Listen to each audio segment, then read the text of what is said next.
Bruce Lee bet his entire Enter the Dragon salary, $200,000, on one kick. January 18, 1973. Hong Kong. Enter the Dragon film set.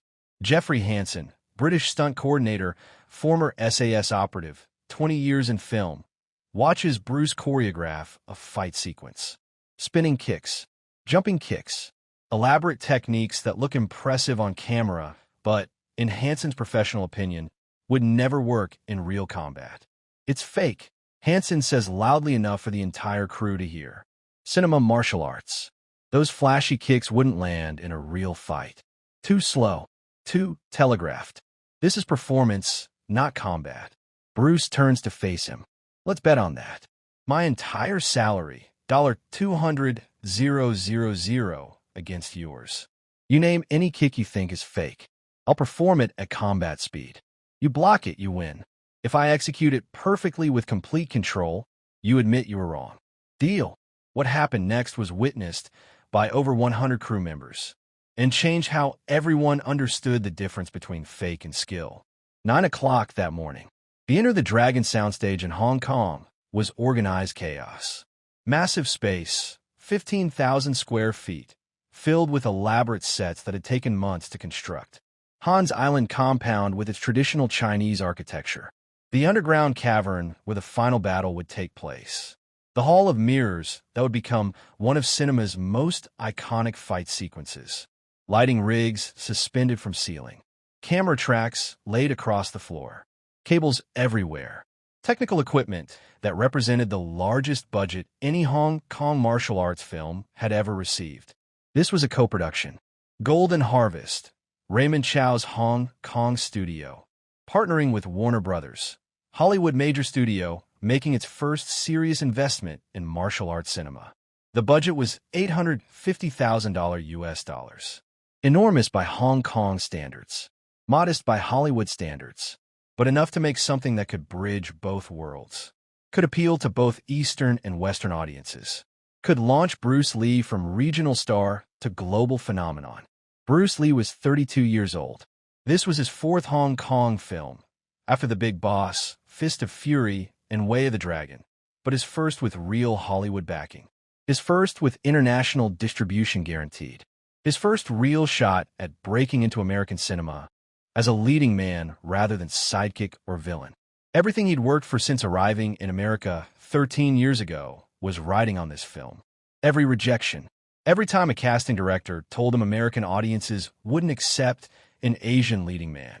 Every time he'd watched white actors get roles he'd auditioned for. Every humiliation. Every barrier. This film was his answer. His proof. His demonstration that an Asian actor could carry a major action film. That martial arts could be more than cheap exploitation. That authentic Chinese cinema could compete with Hollywood production values. But only if he could maintain his vision. Only if he could prevent the studio from turning this into just another Hollywood karate movie with white savior protagonist and exotic Asian backdrop. Only if he could insist on authenticity, on real martial arts, on techniques that actually worked instead of Hollywood fight choreography designed to look flashy but lacking any connection to legitimate combat. That insistence had created tension, particularly with Jeffrey Hansen, the British stunt coordinator hired because Warner Brothers wanted someone with Western action film experience, someone who understood Hollywood safety protocols, someone who could bridge the communication gap between Hong Kong crew and American expectations. Hansen was 48 years old, 6'1", 195 pounds, military bearing that 20 years in civilian life hadn't erased. He'd served in the British Special Air Service from 1952 to 1965. 13 years. Seen combat in Malaya during the emergency. Britain's counterinsurgency war against communist guerrillas. Trained in close-quarters combat designed for one purpose. Killing enemy soldiers quickly and efficiently. No sport. No performance. Just survival. After leaving SAS, Hansen had transitioned into film work. Stunt coordination, fight choreography, action sequences for British productions. He was good at his job. Understood camera angles. understood how to make fights look dangerous without actually endangering actors, understood the difference between real violence and cinema violence. And that difference was exactly what created conflict with Bruce. The morning filming session had focused on a complex sequence. Bruce fighting multiple opponents in Han's compound. 5-on-1 combat. Elaborate choreography that Bruce had designed himself. Spinning back kick to one opponent. Jumping knee to second. Hook kick to third. Continuous flow of techniques that required perfect timing, perfect spacing, perfect control. Bruce performed it at what looked like full speed, what looked like full power, making contact, actually striking the stuntmen, but with control that prevented injury.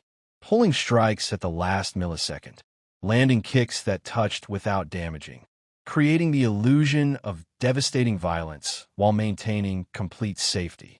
To the camera, it looked brutal, real, visceral, the kind of action that audiences would feel. But to Hansen, watching from behind the monitors, it looked like performance, like elaborately choreographed dance disguised as fighting. Those spinning kicks, those jumping techniques, they looked impressive. They photographed beautifully. But Hansen's combat experience told him they were impractical. Too committed, too much rotation, too much time in the air. Real fight, someone threw a kick like that. They'd be taken down before completing the technique. They'd be vulnerable, exposed, defeated. Hansen had mentioned this to Bruce several times over the past 4 weeks, suggesting modifications, suggesting more realistic techniques, straightforward punches, simple kicks, the kind of efficient violence Hansen had used in actual combat.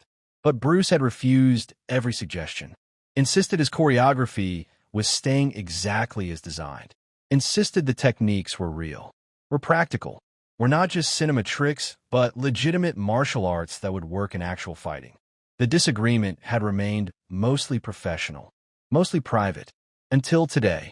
At 12:30, lunch break was called.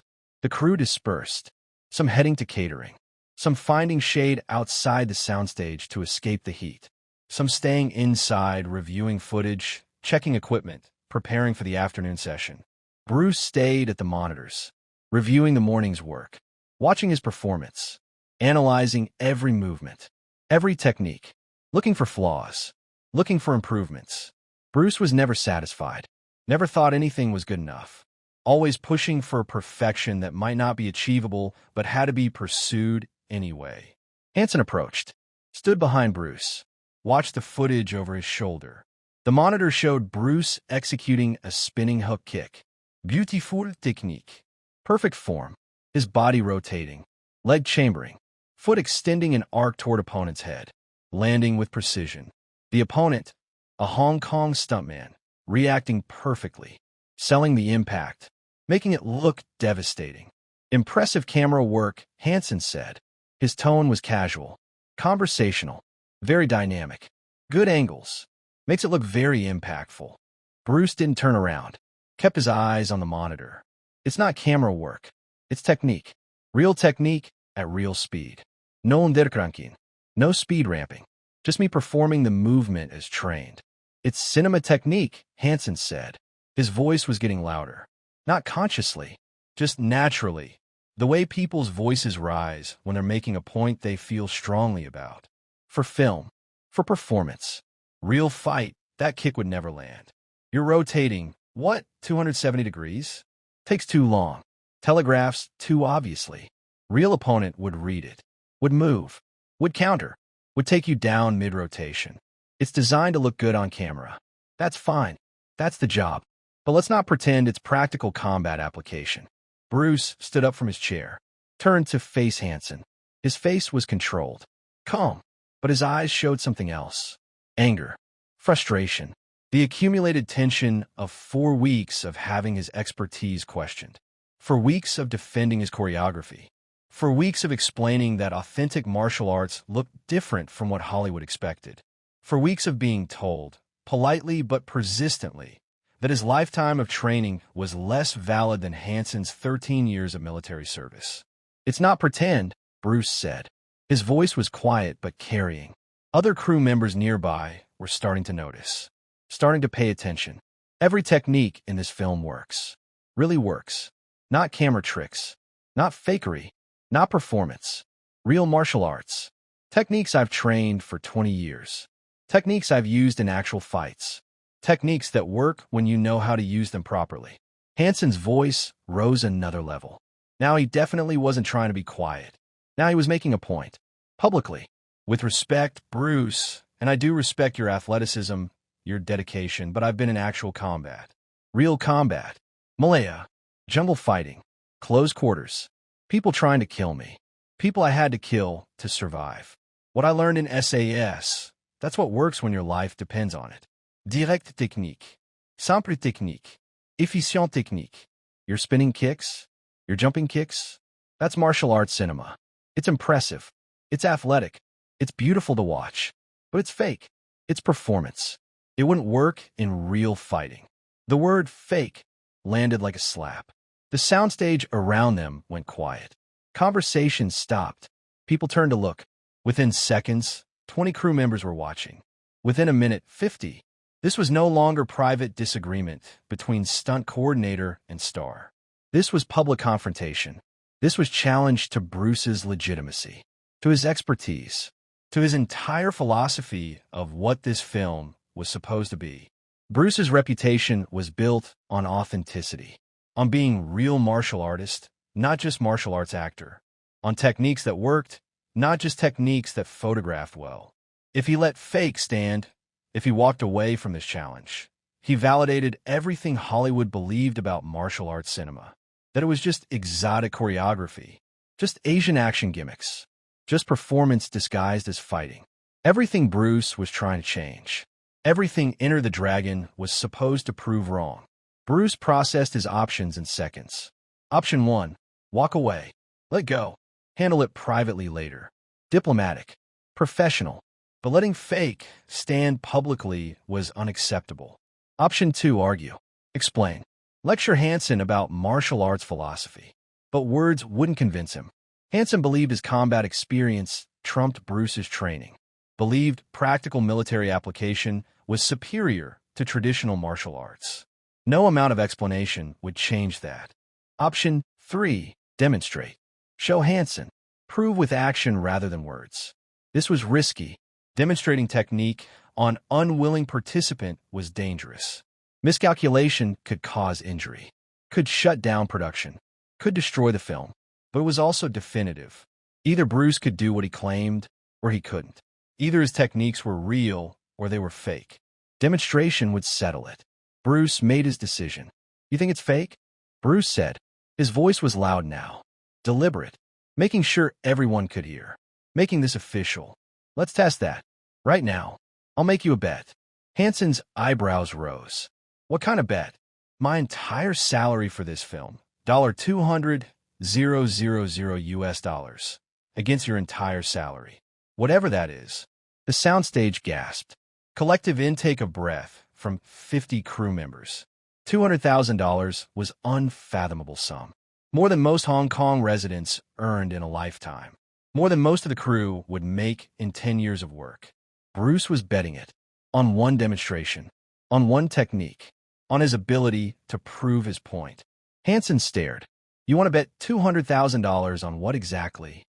On whether my techniques are fake or real. Here's the bet. You name any kick. Any technique you saw in the footage that you think wouldn't work in real combat. I'll perform it at full combat speed. Full power. Complete commitment. Not pulled. Not slowed down. Exactly as I perform it in actual fighting. All you have to do is block it. Stop it. Defend against it successfully. If you block it, if you prove the technique is too slow or too telegraphed like you claim, you win. You get my $200,000. You prove martial arts cinema is fake. You prove your military training is superior. You prove I've been lying about authenticity. But if I execute the technique perfectly, if I demonstrate complete control at combat speed without you being able to block it, you lose. You pay me your salary for this film. And you admit publicly in front of everyone here that what you're seeing isn't fake. It's skill. Skill you don't understand. Skill that's real even though it doesn't match your experience. Skill that works even though it's different from what you learned. Deal. The terms were clear. The stakes were insane. Bruce was betting his entire Enter the Dragon paycheck. The money that was supposed to support his family, supposed to fund his future projects, supposed to be his financial security, on his ability to perform one technique with perfect control against resisting opponent. Linda Lee appeared from across the soundstage. She'd been visiting with their children, Brandon and Shannon, showing them the sets, letting them watch their father work.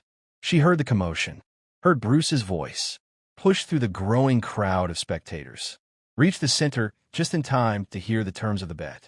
Her face went pale. $200,000. Their entire income for this film. The money they needed. The money that would support them for the next year. The money that represented everything Bruce had worked for. And he was betting it. On one kick. On one demonstration. On his pride. On his need to prove himself. Bob Wall stepped forward. American martial artist. Actor playing O'Hara in the film. The villain Bruce would fight in the memorable opening sequence. Bob had trained with Bruce for years. Understood his skill.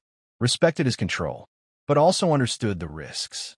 Bruce, maybe we should talk about this privately. Maybe we should. Bruce cut him off. Not rudely. Just firmly. No. Jeffrey thinks my techniques are fake. He said it publicly. I'm offering to prove they're not. It's simple. Clear. He blocks one kick. He wins $200,000. I execute it perfectly with complete control. I prove my point. Jeffrey, do you accept the bet or not? Hansen was trapped. Backing down now. In front of 100 crew members, in front of the entire production. Meant admitting he was scared. Meant losing face completely. Meant surrendering credibility. His entire reputation as tough SAS veteran, as experienced stuntman, as professional who'd faced real danger. All of that would be compromised if he refused to stand there and let Bruce throw one kick. But accepting meant trusting Bruce. Meant standing still while Bruce threw technique at his head at full combat speed. Meant betting that Bruce's control was as perfect as he claimed. If Bruce miscalculated by even a fraction, if the kick landed with full power instead of stopping short, Hansen would be hospitalized. Possibly killed. Spinning hook kick to the head at full power could break skull. Could cause brain damage. Could end life. Hansen calculated. Bruce was professional. Had been performing controlled techniques all morning without injuring anyone. Had years of training. Had reputation for control. The risk was probably manageable. Probably. And Hansen's pride wouldn't let him back down. Wouldn't let him look scared in front of everyone. I accept, Hansen said. His voice was steady. Professional. But under conditions. I choose the kick. I choose the target. You perform it 3 times, 3 different angles, 3 different setups, to prove it's not lucky timing. Not accident. Not one successful execution out of 10 attempts. 3 times. Perfect control all 3 times. And we have medical staff standing by in case something goes wrong. Bruce nodded. Agreed. Choose your kick. Choose your target. I'll perform it 3 times. You try to block all 3. Block even one successfully. Prove I can't execute it with control. You win. You get my money. You prove I'm fake. But if I execute all 3 perfectly, you admit you were wrong. You admit publicly that cinema martial arts isn't fake. It's skill so advanced you didn't recognize it as real. Deal. Deal. Raymond Chow pushed through the crowd. Producer. Owner of Golden Harvest. The man whose money was funding this production. His face showed panic. Bruce, we can't do this. If you injure him, production shuts down. Warner Brothers pulls funding. We lose everything. Insurance won't cover this. This isn't in the contract. Please, let's talk about this privately. Let's find another way to resolve this disagreement. Bruce looked at Chow. I won't injure him. I'll demonstrate perfect control. That's the entire point. Jeffrey thinks control is impossible at combat speed. Thinks the only way to perform these techniques safely is to fake them, slow them down, pull them, use camera tricks. I'm proving control is real. That mastery means performing full-speed techniques with millimeter precision. That's not fake. That's the opposite of fake. That's skill so advanced it looks supernatural. Raymond, trust me. I know what I can do. I've done this technique 10,000 times. This is just one more time. But this time, everyone will understand. Everyone will see. Everyone will know that what we're filming isn't Hollywood pretend fighting. It's real martial arts performed by real master with real control. Chow looked at Hansen. You're really going to do this? Stand there while he kicks at your head at full speed? You understand the risk? You understand that if something goes wrong. Hansen's face hardened, pride fully engaged now. I've faced worse in actual combat. I've had people shooting at me, trying to kill me. I survived 13 years in SAS. I can survive one kick from a martial artist who claims to have perfect control. Let's get this done. Words spread through the soundstage like fire. Bruce Lee betting his entire salary. Stunt coordinator accepting challenge. Demonstration about to happen. Everyone abandoned. Bruce nodded. Hook kick. Good choice. One of the hardest techniques to control. Lots of rotation. Lots of momentum. Easy to miscalculate distance. Easy to hit harder than intended. If I was faking, if I was using camera tricks, I'd never risk this technique. But I'm not faking. Everyone watch carefully. Watch my speed. Watch my power. Watch my control. This is what real martial arts looks like. This is what 20 years of training produces. This is skill so advanced it seems impossible. But it's not impossible. It's just mastery. Bruce removed his shoes, took his position, 10 feet from Hansen, far enough to build momentum. Close enough that Hansen couldn't claim distance made it easier. Bruce settled into stance. Weight evenly distributed. Hands raised but relaxed. Face calm. Breathing controlled. He looked like he was about to perform simple demonstration. Casual. Easy. Not like he was about to throw full power kick at someone's head with his entire financial future riding on millimeter precision. Bob Wall stood at the edge of the circle near Linda. He'd sparred with Bruce hundreds of times, understood his control, had felt Bruce's kicks stop a hair's breadth from contact, had watched Bruce perform impossible techniques with precision that seemed superhuman. But Bob was still terrified, because this was different. This was public. This was pressured. This was Bruce's pride and money and reputation all compressed into one technique. If Bruce's concentration wavered for one instant, if his control slipped by 1 millimeter, someone would get hurt. Badly. The soundstage was completely silent. 100+ people watching. No one speaking. No one moving. Everyone understanding they were witnessing something that would become legend. Everyone knowing this moment would define how they remembered Enter the Dragon. Would define how they remembered Bruce Lee. Bruce moved. Not slowly. Not cautiously. Not pulling anything. Full speed. Combat speed. The speed he'd use if this was real fight. If Hansen was real enemy. If Bruce was actually trying to knock him unconscious. Bruce's body rotated, spinning counterclockwise, building momentum, his left leg chambered, knee rising, his body completing 180 degrees of rotation, his left leg extending, foot traveling in perfect arc heel leading, toes pull back, the classic hook kick trajectory, spinning, fast. Too fast for most people to follow with their eyes. The kind of speed that looked fake in movies because human bodies shouldn't be able to move that fast. But Bruce could. Bruce did. The heel of Bruce's foot traveled through space toward Hansen's right temple. Full power, full speed, full commitment. If it landed, if Bruce didn't stop it, Hansen would be unconscious, possibly dead. The impact would be devastating, skull-breaking, life-ending. Hansen tried to block, raised his right arm, tried to intercept the kick, tried to prove Bruce's technique was slow enough to defend against, tried to win $200,000. But Hansen's arm moved through empty space. The kick had already passed, had already completed its arc, had already stopped. 1 inch from Hansen's right temple. 1 inch. Perfect distance. Close enough that Hansen felt the air displacement, felt the breeze of the kick passing.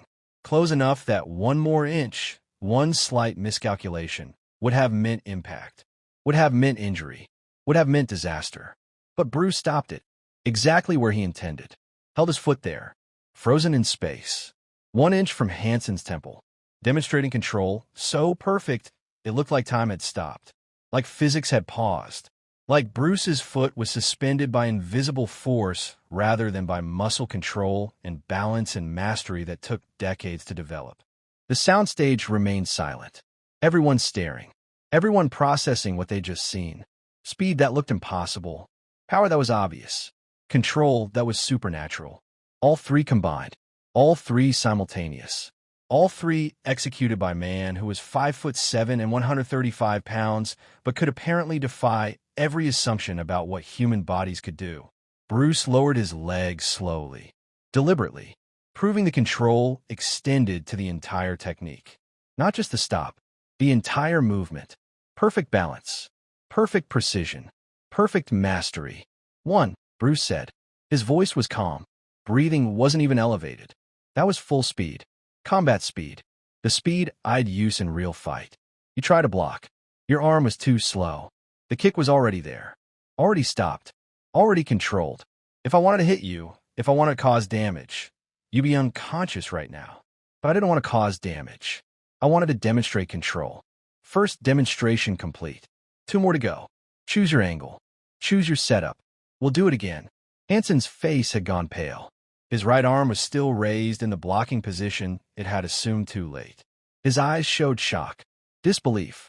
He'd just experienced something that contradicted everything his training told him was possible. Speed that exceeded his reaction time. Power that was obvious but controlled. Precision that should have been impossible at that speed.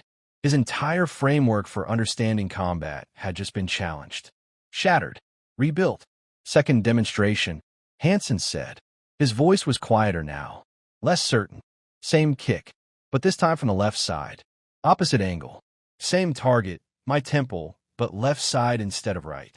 Let's see if you can control it from both sides. Let's see if this is skill or lucky execution. Bruce walked to Hansen's left side. Reset his position. Settled into stance. No hesitation. No doubt. Just calm preparation for second demonstration. Same technique. Mirror image. Same speed. Same control required. Same impossible precision. Bruce moved again. This time his body rotated clockwise. Right leg chambering. Completing 180 degrees. Right foot extending an arc toward Hansen's left temple. Same speed. Same power. Same full commitment. If anything, this kick looked faster. More powerful. Because Bruce was naturally right leg dominant. This was his stronger side. His more practiced side. The side that had executed this technique more times than the left. Hansen tried to block again. This time he was prepared, expecting the speed, anticipating the movement. He raised his left arm faster. Earlier, trying to intercept the kick before it reached maximum velocity. But again, too slow. The kick had already passed, had already stopped. 1 inch from Hansen's left temple. Perfect mirror image of the first kick. Same distance. Same control. Same impossible precision. Bruce's right foot hung, suspended in space. 1 inch from impact. 1 inch from injury. 1 inch from disaster. But that 1 inch was absolute. Was controlled. Was intentional. Bruce could have stopped it at 2 inches. At half an inch. At 1 millimeter. Whatever distance he chose. The control was that complete. The crowd gasped. Second time. Same result. Not luck. Not accident. Not favorable conditions. Just skill. Repeated skill. Demonstrated skill. Proven skill.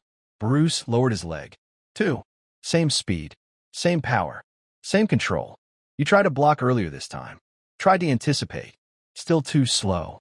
The technique arrives before you can react. That's not because it's fake. It's because it's real. Real speed. Real power. Real control. One more demonstration. Third time. You choose. Any angle. Any setup. Any variation. Show me what you think would prove this isn't real. Show me what would convince you this is cinema tricks instead of martial arts mastery. I'll execute it perfectly one more time. Then we settle the bet. Hansen's face showed something new now. Not just shock. Not just disbelief. Understanding. Recognition. Respect. He was beginning to comprehend that what he dismissed as cinema tricks was actually skill beyond his experience. Was actually combat application at level his military training had never addressed.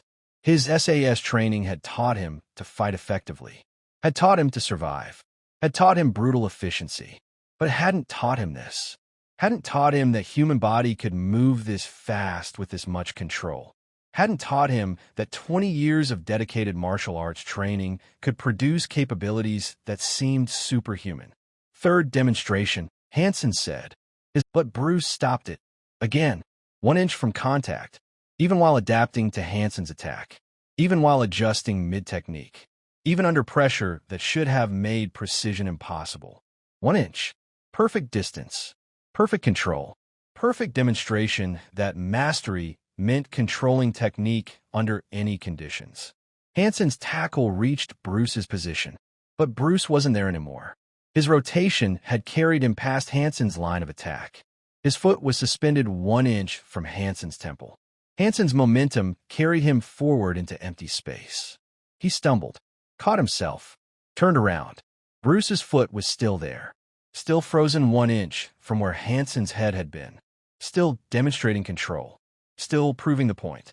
3 times, 3 different conditions, 3 perfect executions. Not luck, not accident, not favorable circumstances, just skill, mastery, control so complete it defied explanation. The soundstage erupted. 100+ people cheering, applauding, shouting. They just witnessed something extraordinary, something that would become legend, something they'd tell their children and grandchildren.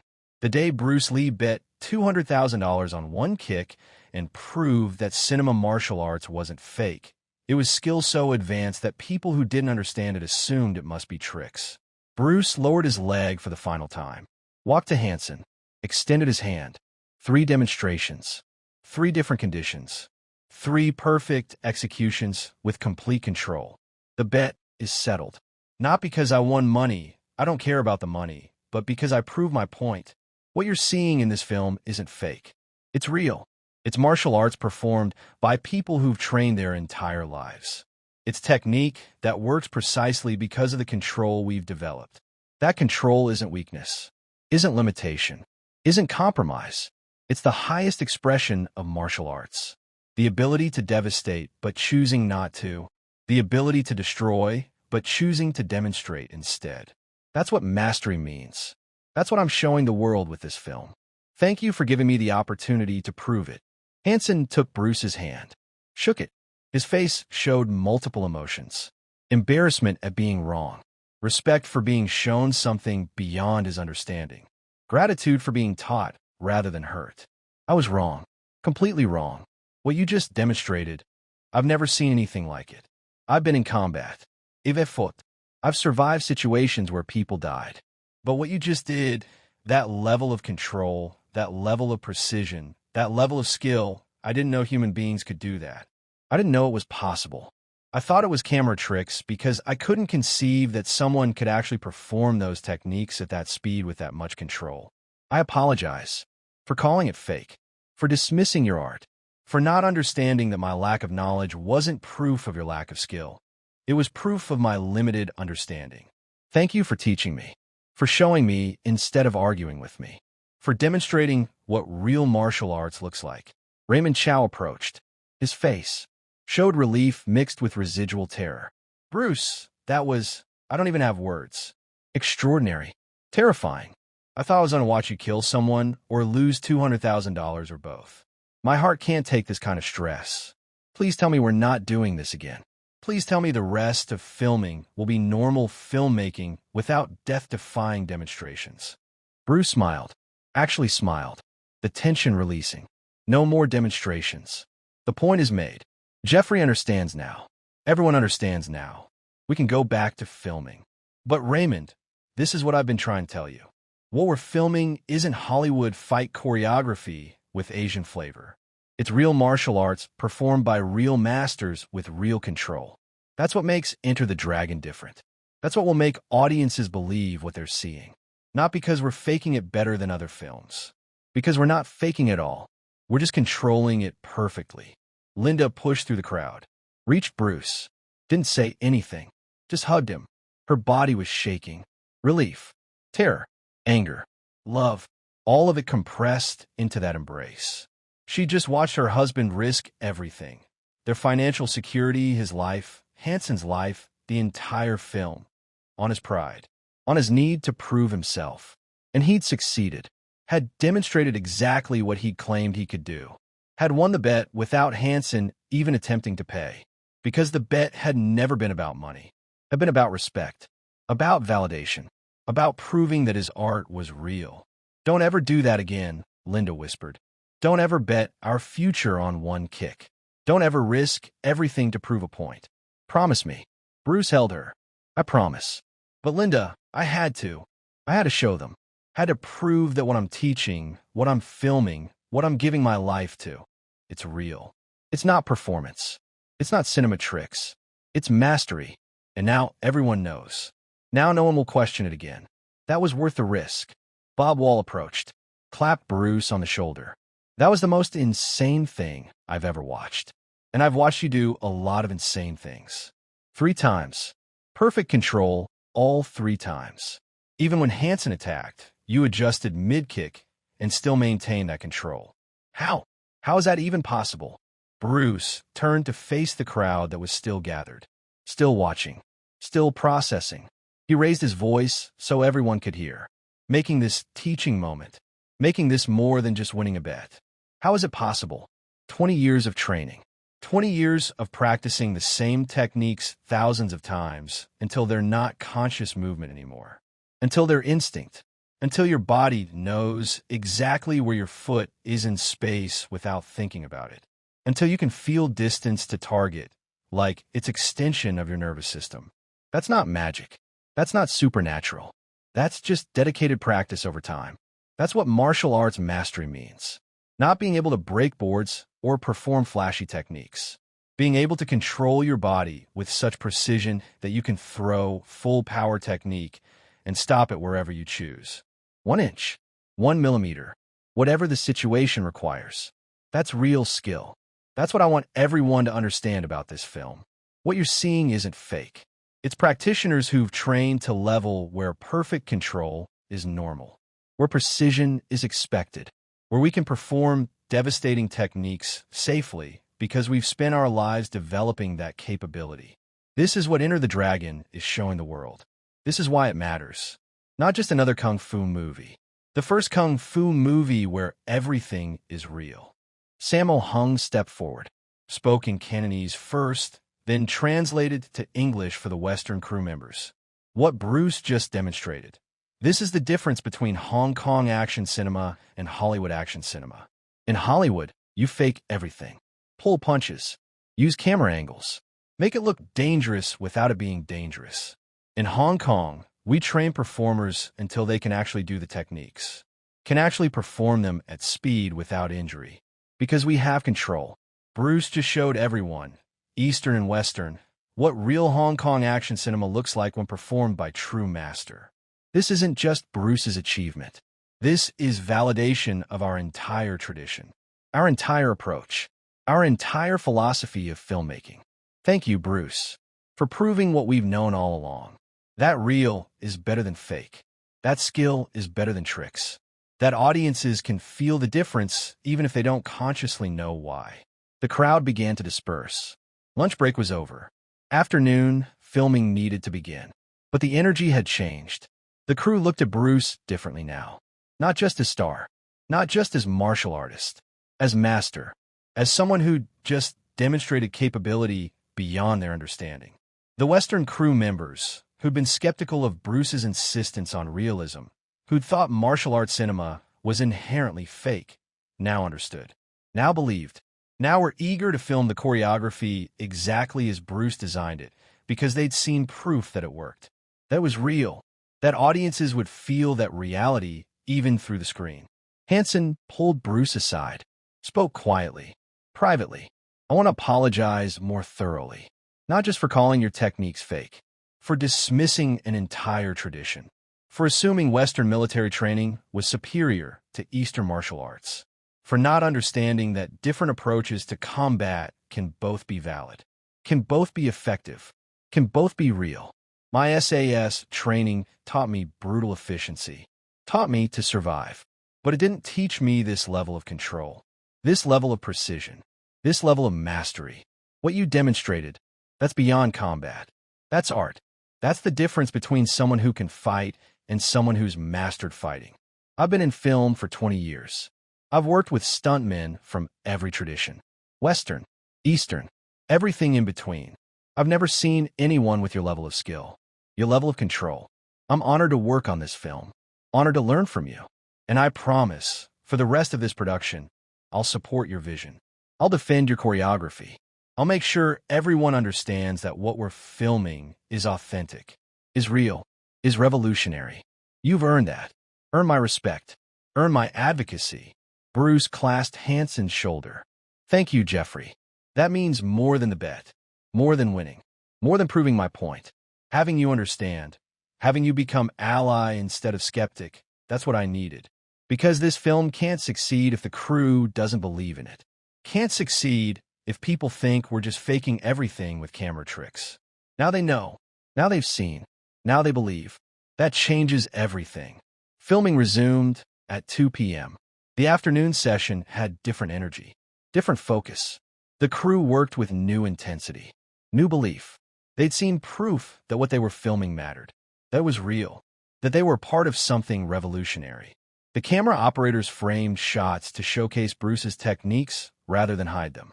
The lighting technicians illuminated the action to emphasize speed and power rather than obscure it. Everyone was invested now. Everyone believed. Bruce performed the same fight sequence they'd filmed that morning. 5-on-1 combat. Multiple opponents. Elaborate choreography. But this time, everyone watching understood what they were seeing. Not performance. Not cinema tricks. Real techniques performed at real speed with real control. The kind of control Bruce had just demonstrated betting $200,000. The kind of control that took 20 years to develop. The kind of control that made martial arts cinema possible. At 5 p.m., filming wrapped for the day. The crew dispersed, heading home, heading to dinner, heading to decompress after a day that had been far more intense than anyone expected. Bruce stayed behind, reviewing footage with the director, planning tomorrow's sequences, refining choreography, normal work, normal filmmaking. But it felt different now. Felt validated. Felt like they were building something important. Hanson found Bruce before leaving. Can I buy you dinner? I want to talk more. Want to understand your training. Your philosophy. July 26th, 1973, 6 days after Bruce's death from cerebral edema. Enter the Dragon premiered in the United States. The timing was tragic, devastating. Bruce didn't live to see his breakthrough. Didn't live to see the film that would make him global icon. Didn't live to see audiences validate everything he'd fought for, everything he'd bet on, everything he'd demonstrated on that soundstage in Hong Kong. But the film succeeded anyway, became massive hit, grossed over $90 million worldwide against $850,000 budget, launched martial arts cinema into American mainstream, made Bruce Lee posthumous superstar, proved that everything he believed was true. Audiences would accept Asian leading man, would embrace authentic martial arts, would respond to real skill over Hollywood fakery. Hanson attended the premiere in London, watched British audiences react to Bruce's fight scenes, heard them gasp at the speed, the power, the precision, saw them lean forward in their seats during the Hall of Mirror sequence, saw them cheer when Bruce defeated Han in the final confrontation, saw them leave the theater talking about how real it looked. How different from other martial arts films. How Bruce moved like no one they'd ever seen. After the screening, journalists interviewed Hanson, asked about working with Bruce, asked about the fight choreography, asked how they achieved such realistic action. Hanson told the story. The $200,000 bet, the 3 demonstrations, the perfect control at combat speed. The moment everyone on set understood they were witnessing something beyond their experience. The transformation from skeptic to believer to advocate. Bruce didn't just perform martial arts, Hanson said. He mastered it to a level most people can't comprehend. I've been in actual combat. I've fought for my life. I thought I understood fighting. But what Bruce showed me, that was different. That was mastery. That was 20 years of dedicated practice, producing capability that seemed supernatural. When audiences watch Enter the Dragon, they're seeing real techniques performed by real master with real control. That's not common in cinema. That's not how films are usually made. But that's what makes this film special. Makes it different. makes it revolutionary. Bruce refused to compromise, refused to fake anything, insisted on authenticity even when it was harder, riskier, more demanding. He bet his entire salary on proving his techniques were real. He won that bet, and the film won because of it. Because audiences can feel the difference, can sense the authenticity, can recognize mastery even if they don't consciously understand what they're seeing. That's Bruce's legacy, not just the films, the standard he set, the proof he provided that real is better than fake, that skill is better than tricks, that Asian martial arts cinema could be art, not just exploitation. He changed everything, changed how films are made, changed what audiences expect, changed what's possible. I'm honored I got to witness it, honored I got to learn from him, honored I got to help protect his vision from people who wanted to compromise it. This film is his gift to the world, his proof, his demonstration. Just like that kick, perfect technique, perfect control, perfect execution. That's what Enter the Dragon is. That's what Bruce Lee was. The interview was published. The story spread. The $200,000 bet became legend. Film students studied it. Martial artists referenced it. Stunt coordinators cited it as example of what real mastery looks like. The demonstration became part of Bruce Lee mythology, part of how people understood his skill, his dedication, his refusal to compromise. 47 years later, 2020, Jeffrey Hansen was 85 years old, living in retirement in Cornwall, still consulting occasionally on British action films, still advocating for realistic fight choreography, still telling stories about working with Bruce Lee on Enter the Dragon. A film studies professor from UCLA contacted him, researching the making of Enter the Dragon for a documentary. Asked if Hansen would do an interview, would tell stories from the production, would provide insight into Bruce's approach to filmmaking. Hansen agreed. The interview was conducted over video call. Hansen sitting in his home office. Behind him, framed photographs from his career. One photograph, black and white, slightly faded, showed the Enter the Dragon set. Bruce in mid-kick, frozen in perfect form. That photograph had hung in Hansen's office for 47 years. Reminder of the day he learned the difference between fake and skill. Tell me about Bruce Lee, the professor said. What was he like to work with? What made him different from other actors, other martial artists? Hansen smiled, settled into his chair, began telling the story he'd told hundreds of times but never tired of telling. The story of the $200,000 bet, the 3 demonstrations, the perfect control that changed his understanding of what human beings could do. Bruce was uncompromising, Hansen said, demanding, difficult sometimes, but not because of ego, because of standards. He knew what real martial arts looked like, knew what authentic technique required, knew that cinema had been faking it for decades and audiences had accepted the fakery because they didn't know better. Bruce refused to perpetuate that, refused to use camera tricks to hide the fact that performers couldn't actually do the techniques. He insisted on real, on authentic, on performing everything himself at full speed with complete control. Some people thought that was arrogance, thought he was showing off, thought he was being difficult for sake of being difficult. But it wasn't arrogance. It was integrity. It was refusal to lie to audiences. Refusal to pretend performance was mastery. Refusal to let his art be diminished by cinema's compromises. Tell me about the bet, the professor prompted. I've heard the story, but never from someone who was there. What actually happened? Hansen told it.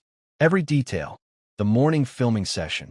His skeptical comment about the kicks being fake. Bruce's immediate challenge. The $200,000 stakes.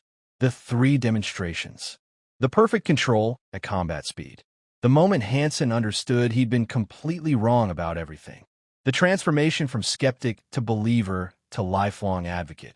I've never seen anything like it before or since, Hansen said. That level of control. That level of precision. I've worked in film for 55 years. I've worked with the best stunt performers in the world. Western, Eastern, everyone. No one had Bruce's control. No one could do what he did. Perform full power technique at full speed and stop at 1 inch from target. Not once. 3 times. Under different conditions. With someone attacking him. That's not normal. That's not typical. That's mastery at level that seems impossible until you witness it. And I did witness it, along with 100 other people. We all saw it. We all understood in that moment that we were seeing something extraordinary, something that would become legend. And it did. That story has been told for almost 50 years. Will be told for 50 more. Because it captures who Bruce was, what he believed, what he was capable of. It captures his refusal to compromise, his demand for authenticity, his absolute certainty in his own skill. And he was right. Everything he claimed he could do, he could do. Everything he said about martial arts cinema, he was right. Enter the Dragon proved it. The film's success proved it. The fact that people still watch it, still study it, still reference it 50 years later, that proves Bruce was right. Real is better than fake. Skill is better than tricks. Authenticity resonates across decades. That's his legacy. That's what I learned that day. That's what I've carried with me for the rest of my career. Never underestimate what's possible. Never dismiss what you don't understand. Never assume your experience encompasses all knowledge. Always be ready to learn. Always be ready to be proven wrong. Always be ready to encounter mastery that exceeds your framework for understanding. That's what Bruce taught me. Not just about martial arts. About life. About approaching the world with humility instead of arrogance. With curiosity instead of certainty. With openness instead of dismissal. That's worth more than $200,000. Worth more than any bet. Worth everything. The interview concluded. The documentary was completed. Released in 2021. Featured Hansen's story prominently. Featured the photograph of Bruce Midkick that had hung in Hansen's office for nearly 5 decades.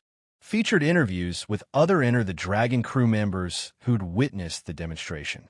All of them telling variations of the same story. All of them describing the same impossible control. All of them agreeing that moment changed how they understood Bruce. Changed how they understood martial arts. Changed what they believed was possible.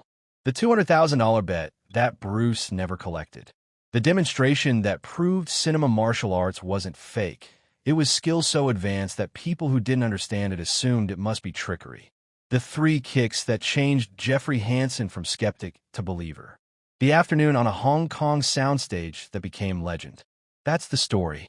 Not of Bruce defeating an opponent. Not of Bruce winning money. Of Bruce proving a point. Demonstrating that his art was real. That his techniques worked.